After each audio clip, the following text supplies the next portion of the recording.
Bueno, bienvenidos a esta exploración profunda. Hoy nos metemos con un tema que, a primera vista capaz suena familiar, ¿viste? Sí, puede ser. Pero tiene unos matices, bastante radicales, me parece. Hablamos de liderazgo desde una perspectiva cristiana histórica. Exactamente. Vivimos en un mundo, obsesionado con las habilidades, el carisma, los resultados que se pueden medir. Totalmente. Pero la visión que vamos a desgranar hoy pone el foco en otro lugar. En la fibra moral, ¿no? En el carácter como la verdadera credencial para liderar. Tal cual. Y ojo, no es solo una cuestión de ser buena persona. Digamos, esta perspectiva ve la formación del carácter del líder como un viaje, profundamente teológico. Es casi como el indicador principal de autenticidad. Ajá. Y para entenderlo bien, nos vamos a apoyar en ideas clave de un texto llamado Carácter y Liderazgo Cristiano. Perspectiva teológica histórica. Perfecto. Nuestra misión, entonces, es entender por qué, para esta visión, el quién eres pesa más que el qué haces o qué sabes hacer. Vamos a ver qué dicen los textos bíblicos fundacionales. Ujú.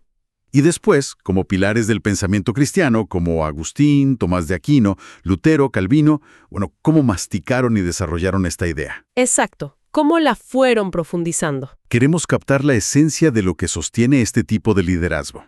¿Listos? Empecemos por la base, por las Escrituras. ¿Tan explícito es este énfasis en el carácter? Mira, sorprendentemente explícito. Si uno agarra las famosas listas de requisitos para supervisores y diáconos, en las cartas a Timoteo y Tito en el Nuevo Testamento, salta a la vista algo bastante impactante. Se calcula que alrededor del 90% de las cualidades exigidas tienen que ver directamente con el carácter. 90%, eso es muchísimo, es muchísimo. Entonces, no hablamos de tener, no sé, un posgrado o ser un gran orador. No principalmente. O sea, no es que esas cosas no sirvan, pero el foco está en otro lado. Mira, se pide que sean irreprensibles. Irreprensibles, o sea, de conducta intachable. Eso mismo, que no den pie a críticas fundadas, ¿viste? También sobrios, prudentes, amables, no avaros, que sepan gobernar su propia casa. Entiendo. Lo interesante es que el texto no las presenta como sugerencias para un líder ideal, tipo, ¿estaría bueno que? No. Son condiciones sine qua non. O sea, requisitos indispensables. Exacto. La credibilidad está en juego. Como resume la fuente que analizamos, el líder es, antes que nada, un modelo de piedad. Su vida debe ser la primera carta de recomendación. Entiendo. No es un extra, es el cimiento mismo. Si la vida personal no acompaña, el liderazgo se desmorona, según esta visión. Tal cual. Y más allá de estas listas, ¿hay un modelo específico de cómo ejercer ese liderazgo? Absolutamente. Y es quizá uno de los puntos más contraculturales. Jesús mismo establece el modelo del liderazgo de siervo. Hay un pasaje muy conocido en Marcos 10, donde les dice a sus discípulos que, andaban discutiendo quién era el más importante. La típica, ¿no? Sí, les dice, los que son tenidos por gobernantes de las naciones se enseñorean de ellas, pero no será así entre vosotros, sino que el que quiera hacerse grande entre vosotros será vuestro servidor. ¡Wow! Eso es darle la vuelta por completo a la pirámide de poder a la que estamos acostumbrados, ¿no? Donde liderarse se asocia a menudo con mandar, con estar arriba. Totalmente. Aquí la grandeza no se mide por cuánta gente te sirve, sino a cuánta gente servís vos. El modelo propuesto se basa en la humildad sacrificial, en poner las necesidades de los demás por delante. Claro. En un servicio desinteresado. La autoridad, paradójicamente, se gana sirviendo, no imponiéndose. Es el antídoto directo a la ambición de poder y estatus que vemos tan a menudo. Vale. O sea, tenemos requisitos de carácter muy altos y un modelo de servicio que invierte las jerarquías. Pero acá viene la pregunta clave, creo yo. ¿De dónde sale ese carácter tan exigente? ¿Es pura disciplina y fuerza de voluntad? Porque suena casi sobrehumano. Y ahí, justo ahí, es donde la perspectiva se vuelve netamente teológica. Según este enfoque, ese carácter no es fruto del esfuerzo personal titánico. No es que uno dice, voy a ser así y listo, sino que es el resultado de una obra interna, de la acción transformadora del Espíritu Santo en la persona. Ah, claro. Conectamos con la idea del fruto del Espíritu de la que habla el apóstol Pablo en Gálatas. Justo eso. Gálatas 5 menciona amor, gozo, paz, paciencia, benignidad, bondad, fe, mansedumbre, templanza. Fíjate que se llama fruto, no logros o medallas. Buena distinción. La idea es que estas cualidades no son cosas que uno se cuelga por su esfuerzo, sino la evidencia visible de que algo más profundo está pasando adentro. Son la señal de madurez espiritual, digamos, la prueba de que la vida de esa persona está siendo moldeada por la gracia divina, no solo por su propia determinación. Recibido. Exacto. Es un marco potente, requisitos claros, un modelo contracultural y una fuente sobrenatural para ese carácter. Ahora, entremos en cómo los grandes pensadores cristianos desarrollaron estas ideas, empezando por Agustín de Hipona, allá por los siglos IV-V. ¿Qué aportó él? Agustín es fundamental. Él conecta directamente el carácter con su famosa doctrina de la gracia. En obras cumbre como La ciudad de Dios, él plantea que la humanidad está como dividida por dos amores. Dos amores. A ver. Sí, el amor propio, el egoísmo, digamos, que lleva a despreciar a Dios y construye la ciudad terrenal. Y por otro lado, el amor a Dios, que te lleva incluso al desprecio de vos mismo por amor a Él, y eso construye la ciudad celestial. ¿Y el líder dónde encaja en esa tensión, en esa lucha? Para Agustín, el carácter genuinamente cristiano es la prueba viviente de que la gracia de Dios intervino, que reorientó su voluntad, su voluntaties, como decía él, del egoísmo hacia Dios y hacia el próximo. Ajá. Él insistía mucho en que por nuestra cuenta somos incapaces de la verdadera virtud después de la caída. Necesitamos la ayuda divina, la gracia, para sanar y redirigir nuestros amores. Entiendo, o sea, una dependencia total. Absoluta. Por eso, el líder cristiano debe ser el primero en reconocer esa dependencia de Dios. Cualquier cosa buena que haga no viene de él mismo en última instancia. Se acabó la autosuficiencia. Que golpe a la soberbia, ¿no? Una llamada constante a la humildad y a mirar más allá de uno mismo. Totalmente. Saltamos unos cuantos siglos hasta el XIII y nos encontramos con Tomás de Aquino. Él era un maestro en integrar fe y razón, ¿verdad? ¿Cómo abordó esto del carácter? Tomás de Aquino lo mira desde la teología moral, buscando esa síntesis característica suya entre la filosofía, sobre todo Aristóteles, y la revelación cristiana. Y lo que propone es fascinante. Dice que para una vida plena, el líder necesita cultivar dos tipos de virtudes. Dos tipos. A ver, explícame eso un poco más. Por un lado están las virtudes cardinales: prudencia, justicia, fortaleza y templanza. Estas, decía Aquino siguiendo a Aristóteles, se pueden desarrollar hasta cierto punto con la razón y el hábito. Son como el equipamiento básico para vivir bien humanamente. Ok, las que podemos trabajar, digamos. Claro, pero, y aquí está el salto cristiano, están también las virtudes teologales: fe, esperanza y caridad. El famoso ágape, ese amor desinteresado divino. Ajá. Y estas no se pueden fabricar, son un regalo, dice él, infundidas directamente por Dios. Me imagino que no las pone al mismo nivel, ¿o sí? Para nada. Y acá viene lo clave de Aquino. La caridad, el ágape, es la forma de todas las virtudes. ¿La forma? ¿Qué significa eso? Que es la caridad la que les da su verdadero valor y su dirección espiritual. A ver, un ejemplo. Podés ser justo, una virtud cardinal, pero tu justicia solo es plenamente cristiana si nace del amor a Dios y al prójimo por Dios. Sin caridad, las otras virtudes, aunque sean buenas en sí mismas, se quedan cortas. No te conectan con el fin último. El objetivo es que toda la personalidad se ordene hacia ese amor divino. Qué interesante cómo valida lo humano, la razón, las virtudes cardinales, pero lo integra en algo mayor, lo sobrenatural, a través de la caridad. Es una visión muy estructurada. Sí, muy arquitectónica, podríamos decir. Ahora, vámonos al siglo XVI, a la Reforma Protestante. Martín Lutero. Él sí que agitó las cosas. Y tanto que las agitó. Lutero, con su énfasis radical en el sacerdocio de todos los creyentes, dinamitó la idea de que los curas o los líderes de la iglesia tuvieran una superioridad espiritual por su cargo.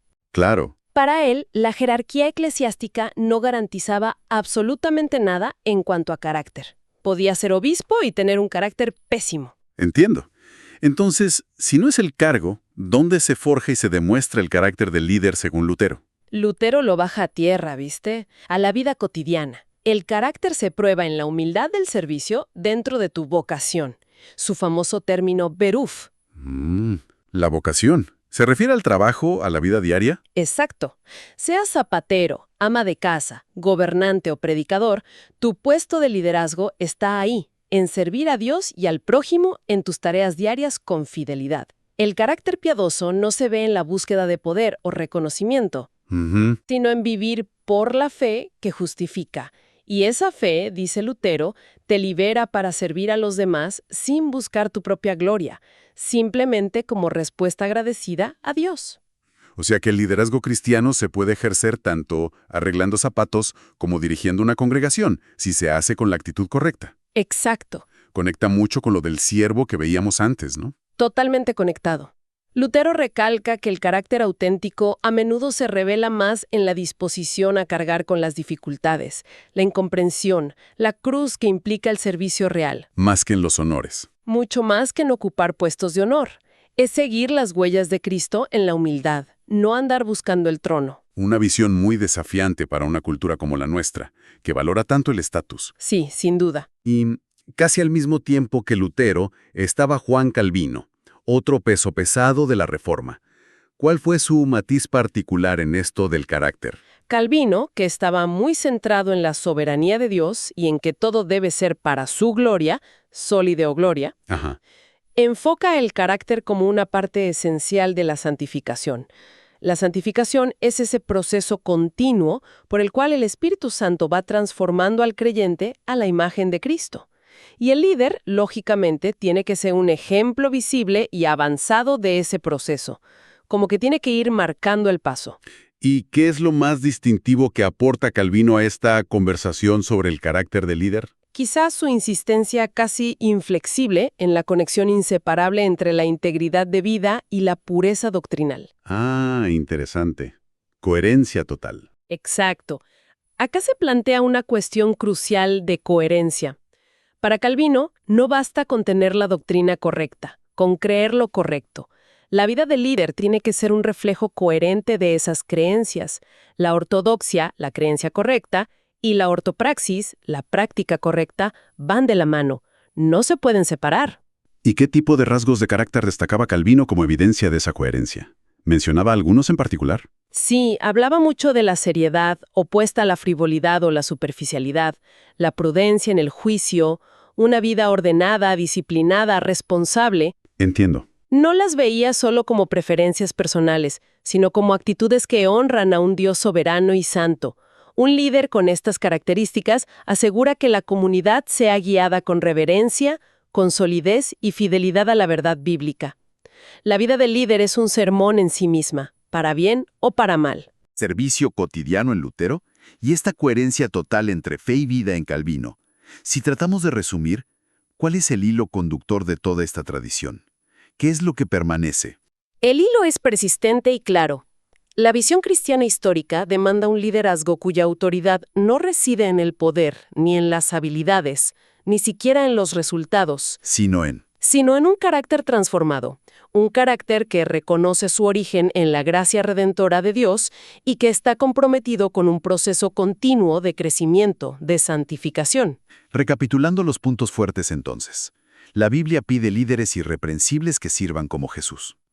Agustín nos recuerda que sin la gracia divina, la voluntad está, digamos, torcida. Exacto, necesita ser sanada. Aquino nos da un mapa de virtudes donde el amor divino, el ágape, es como el GPS. Le da la dirección correcta. Lutero nos baja de la Torre de Marfil para encontrar el liderazgo en el servicio humilde de cada día. En la vocación. Y Calvino nos exige coherencia total, que lo que creemos se vea en cómo vivimos. Justo así. La conclusión que se desprende de todo esto es que, para esta corriente de pensamiento, la personalidad del líder cristiano no es una herramienta de gestión o una máscara de carisma.